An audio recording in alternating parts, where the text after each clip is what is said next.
Hola, ¿cómo están? Mi nombre es Jorge Caputo, soy docente de literatura francesa en la Universidad de Buenos Aires y me dedico a investigar el problema de la temporalidad en la obra de Gustave Flaubert y en ese sentido, vengo a compartir con ustedes algunas ideas acerca de la noción de futuro en la obra de Gustave Flaubert.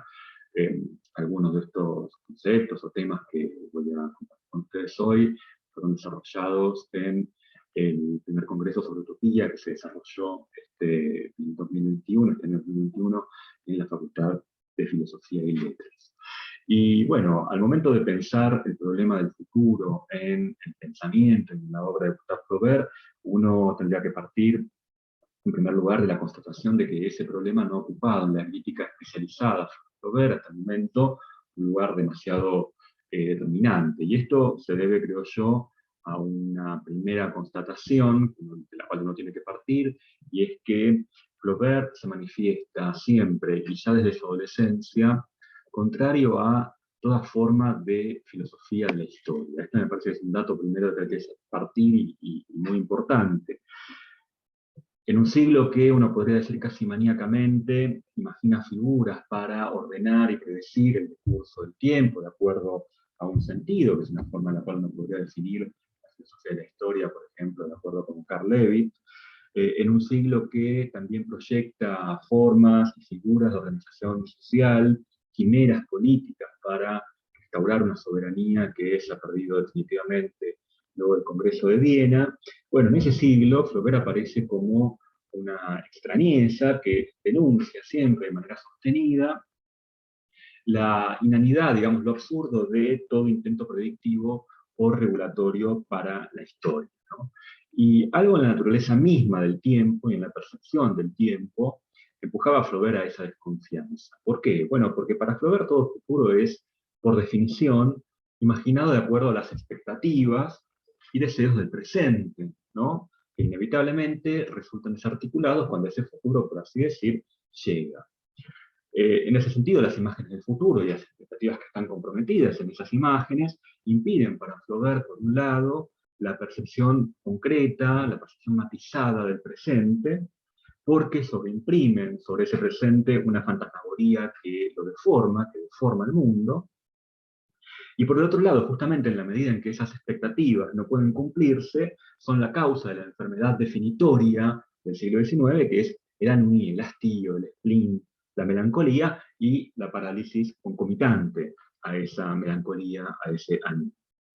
Sin embargo, más allá de estas primeras prevenciones, ¿no? Lo cierto es que la textualidad flaubertiana muestra efectivamente algunas zonas muy señaladas, muy particulares, en las que algo similar a una especulación sobre el desarrollo futuro de la historia tiene lugar, se deja leer, ¿no? Esto es particularmente notable, por ejemplo, en la obra de Juventud, que todavía está demasiado embebida de los esquemas temporales del romanticismo francés. Pero otro de esos momentos muy importantes se despliega al calor, digamos, de los acontecimientos de la guerra franco-prusiana y los sucesivos acontecimientos que esta guerra desencadena, es decir, la Comuna de París. Experiencias que para Flaubert, tanto la guerra franco-prusiana como la Comuna, confirman su visión del desarrollo humano como un proceso involutivo de uniformización, de mercantilización, de tecnificación del mundo, por así decirlo. En este último contexto, en el contexto de la guerra franco-prusiana y la Comuna, la pregunta por el futuro de la lengua y de la literatura, así como la posibilidad de pensar una forma de comunidad fundamentalmente estética, que sea capaz de resistir un proceso histórico erosivo, esa pregunta, esa inquietud adquieren para Flaubert en ese contexto una urgencia bastante angustiante, ¿no? En principio, me gustaría trabajar con ese último tema, ese último periodo, ¿no? Y tendríamos que partir entonces de nuevo, otra constatación, y es que para Flaubert, tanto la caída del Segundo Imperio, la Guerra Franco-Prusiana, como la Comuna y la Tercera República, eventos que están asociados, significan el fin de una era, ¿no? En un intento de dar sentido a esas experiencias, Flaubert se permite, de manera extraña en su pensamiento, integrarlas en una especie de esquema de interpretación histórico-filosófica de los cuales les quiero leer algunos ejemplos de la correspondencia, ¿no? Escribe Flaubert en marzo de 1871, el 11 de marzo del 71, en el evento, digamos, mientras se desarrollan los eventos de la Comuna de París. Nunca creí ver llegar el fin del mundo, porque se trata de eso. Asistimos al fin del mundo latino. Adiós a todo lo que amamos. Paganismo, cristianismo, brutismo. La palabra que usa Flaubert es brutismo. Esas son las tres grandes evoluciones de la humanidad. Es desagradable estar en la última. El elemento final, digamos, esa tríada histórica, ¿no? Paganismo, cristianismo, muflismo, idiotismo, brutismo, que aparece entonces identificado acá con el reinado del mufle, del zafio, del tonto, adquiere diferentes valores en la correspondencia de la época, pero todos valores vinculados entre sí. A veces se trata del triunfo del utilitarismo burgués, para Flaubert, a veces se trata del triunfo del militarismo prusiano, a veces se trata del triunfo de la barbarie eslava, o el advenimiento de lo que es para Flaubert la aborrecida república social. En todas estas variantes, la profecía flaubertiana describe y lamenta un proceso de uniformización del mundo y la consecuente desintegración de una forma de sociabilidad, una comunidad del arte que está encarnada en un espacio que es París. Esto es un poco sorprendente porque Flaubert siempre ha sido crítico del mito parisino, digamos, ¿no? De París como centro de la cultura y del arte, pero en este momento, en esta época, a finales del año del 70 y comienzo del 71, abandona Flaubert toda ironía sobre París para hacer de la capital efectivamente un reservorio utópico de valores estéticos, ¿no? Una residencia de la belleza que ya no va a tener lugar en el mundo administrado moderno, que será el reino del mufle, del prusiano, del burgués, de la barbarie eslava, etc. Leo otra cita de Flaubert de la correspondencia. Estoy convencido de que entraremos a un mundo horrible en el que las personas como nosotros ya no tendrán razón de ser. El París que hemos amado ya no existirá. Es una carta de octubre del 70. Las personas como nosotros, esa frase me interesa, ¿no? En esta y otras cartas, Flaubert subraya que lo que tiene lugar es la desaparición de una comunidad y la liquidación de un grupo en el que, de máxima, digamos, la praxis literaria comporta una determinada ética, es decir, es una forma de vida, y en el que, de mínima, la literatura es todavía aún objeto de una conversación, una causerie. Esto último que parece un poco banal, ¿no? La idea de hablar de literatura como un elemento determinante de esta comunidad, bueno, debe ser tomado en un sentido bastante fuerte. ¿Por qué? Porque señala el dialogismo que para Flaubert constituye la esencia de la palabra literaria, ¿sí? Que solo se completa cuando alcanza a un destinatario, es decir, cuando construye una comunidad. Para Flaubert se escribe siempre para un otro que además es bastante señalado, bastante específico, que en este momento, al menos así lo registra Flaubert, está en trance de morir. En el marco de ese diagnóstico, entonces, a la literatura solo le queda una doble tarea simultánea, que es, por un lado, resistir y por el otro, desaparecer. En diciembre de 1872, Flaubert se cartea con George Sand, con los novelistas George Sand, y están hablando acerca de los editores, esta figura que para Flaubert cumplen un rol casi nefasto, y Flaubert le escribe a su amiga George Sand. Le escribe, ¿para qué publicar en estos tiempos abominables? ¿Para ganar dinero? ¡Qué estupidez! Como si el dinero fuera la recompensa del trabajo, o pudiera serlo. Podría ser el caso cuando se haya eliminado la especulación. Ahora escribe allí especulación con una E mayúscula. Hasta entonces no. Y además, ¿cómo medir el trabajo? ¿Cómo calcular el esfuerzo? Solo queda entonces el valor comercial de la obra. Habría que suprimir para eso todo intermediario entre el productor y el comprador. Y aún así, la cuestión es en sí misma irresoluble. Y atención a lo que escribe acá ahora Flaubert. Porque yo escribo, dice Flaubert, y hablo de un autor que se respete a sí mismo, escribo no para el lector de hoy, sino para todos los lectores que puedan presentarse mientras viva la lengua. Mi mercancía no puede, por lo tanto, ser consumida ahora, porque no está hecha exclusivamente para mis contemporáneos. Mi servicio permanece, pues, indefinido y, en consecuencia, es impagable. Cité esta carta de Flaubert extensamente porque, bueno, el fragmento merece cierto análisis, ¿no? Cierto detalle del análisis. Por un lado, el rechazo declarado de Flaubert a publicar no es algo novedoso en él, ¿sí? Esto es bastante recurrente, sobre todo en su juventud. Lo que resulta destacable, en todo caso, del pasaje, es que ese rechazo aparece articulado con el esbozo de una teoría de la práctica literaria basada en lo que Flaubert llama la economía política. ¿Sí? Una carta posterior a la misma Sand, él va a hablar en términos de, o va a decir que habla en términos de economía política. Término que hay que entender en un sentido más bien laxo, y que en el caso particular de Flaubert, la economía política hay que entenderla a partir del sistema económico de un economista liberal llamado Frédéric Bastiat, a quien Flaubert leía y al que admiraba.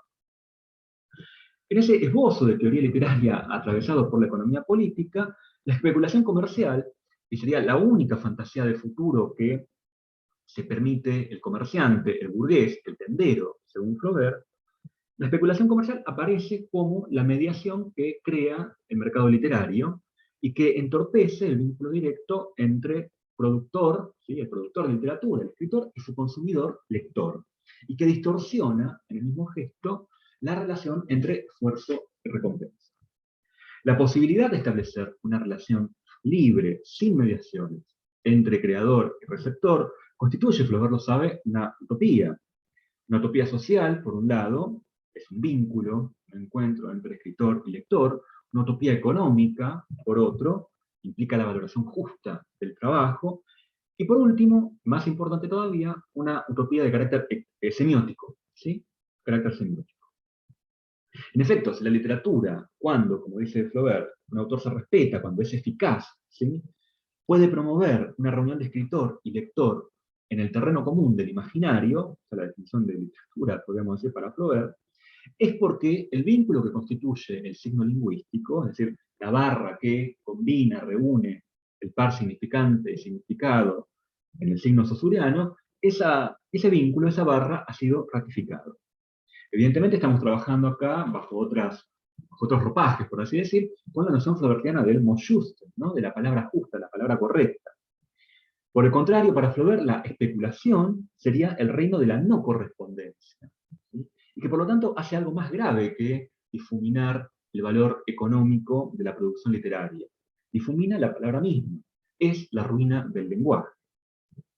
Sin embargo, de nuevo, Flaubert es consciente de la imposibilidad de eliminar esa mediación. La literatura moderna no puede ya existir por fuera del terreno de la especulación. Entonces, su estrategia literaria va a consistir en elaborar una poética que extreme, por así decir, la no equivalencia propia de la especulación en tres niveles para disolverla, ¿sí? Estos tres niveles podrían ser el del trabajo literario, también el nivel del material, el nivel de la lengua, ¿sí? Y el nivel del lector. Voy a picar simplemente brevemente un poquito en cada uno de ellos. En primer término, el nivel del trabajo.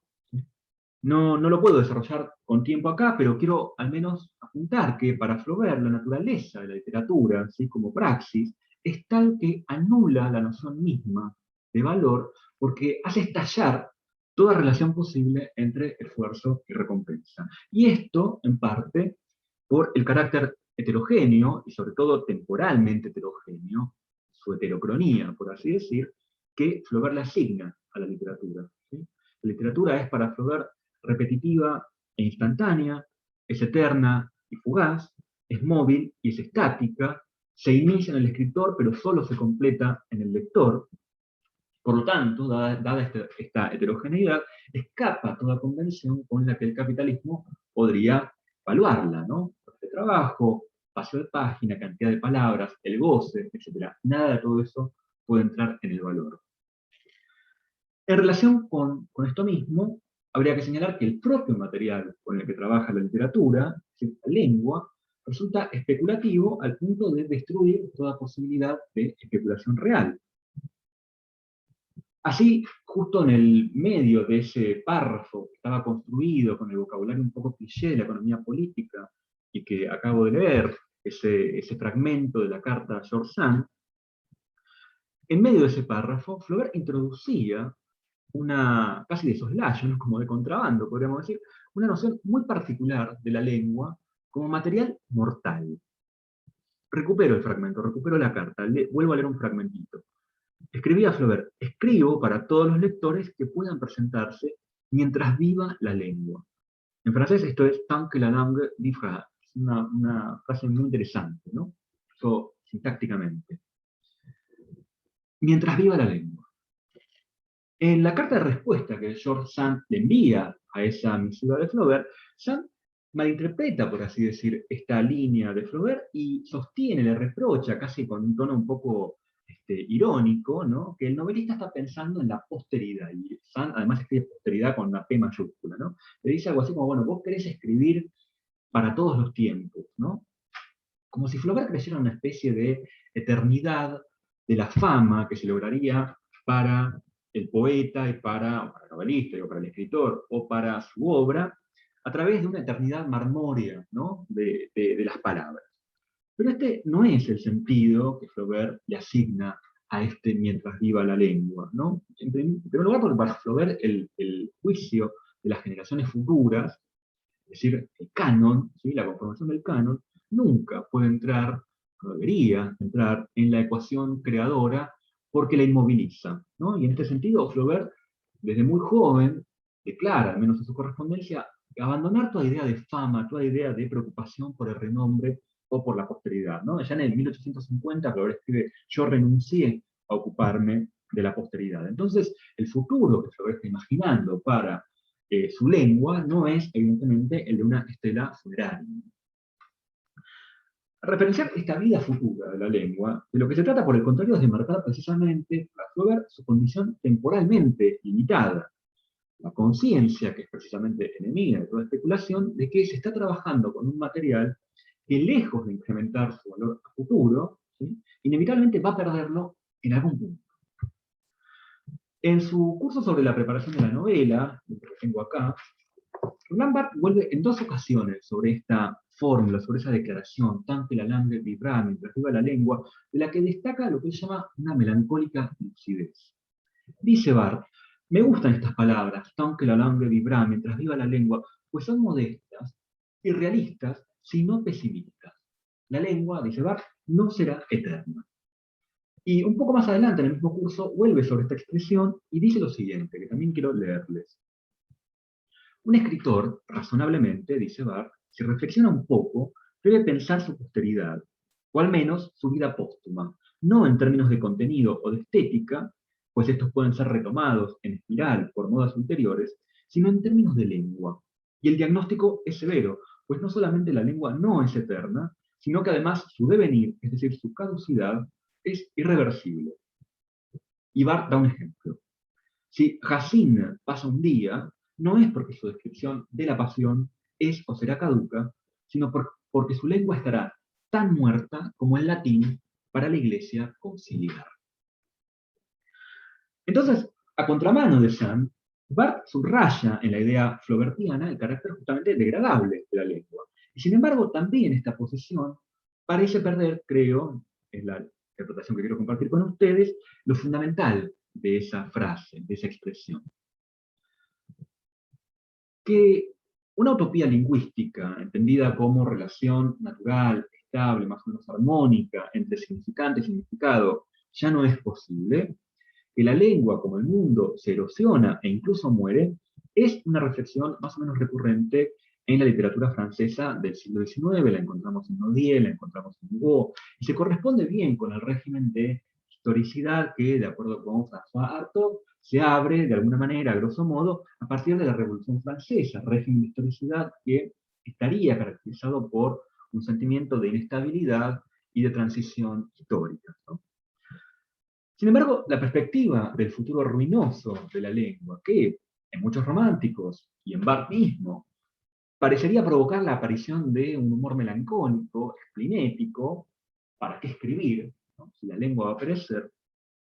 Es en Flaubert, en cambio, la fundamentación misma de un nuevo tipo de escritura, la única posible en el reino distópico de la especulación.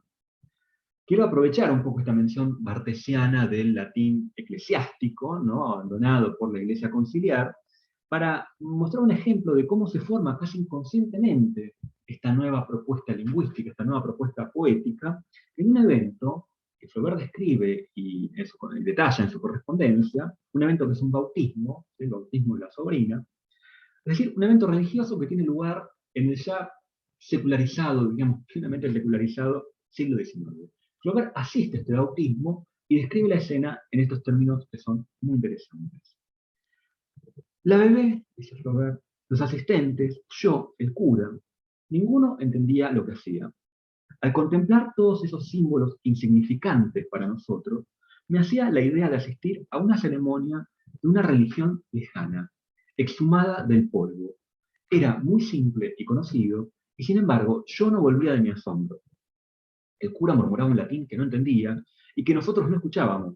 La bebé tenía su cabecita bajo el agua que le echaban encima, el cirio ardía y el sacristán decía amén. Convertidos entonces en ruinas, el latín eclesiástico y los gestos rituales, es decir, los lenguajes que están componiendo la escena del bautismo, son despojados de su sentido sagrado, el valor convencional que tendrían, pero por eso mismo, para Flaubert, pueden ganar pueden ganar un valor nuevo, es decir, su valor fenoménico, valor estético. Lo perimido, ¿sí?, el lenguaje religioso, aparece entonces renovado. Y así, en esa escena, casi inconscientemente, insisto, queda indicada la que va a ser para Flaubert la tarea del estilo, que va a consistir en dar precisamente a lo que está muerto o en trance de morir la posibilidad de una sobrevida.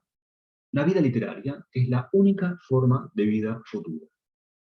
Y esto que en la escena citada ocurre, insisto, naturalmente con el cristianismo, y que ocurre gracias al desencantamiento del mundo, al secularizado siglo XIX, es decir, su posibilidad de ser revitalizado de una manera sorprendente como una religión lejana, eso mismo puede ocurrir con el lenguaje vivo, viviente del siglo XIX en general.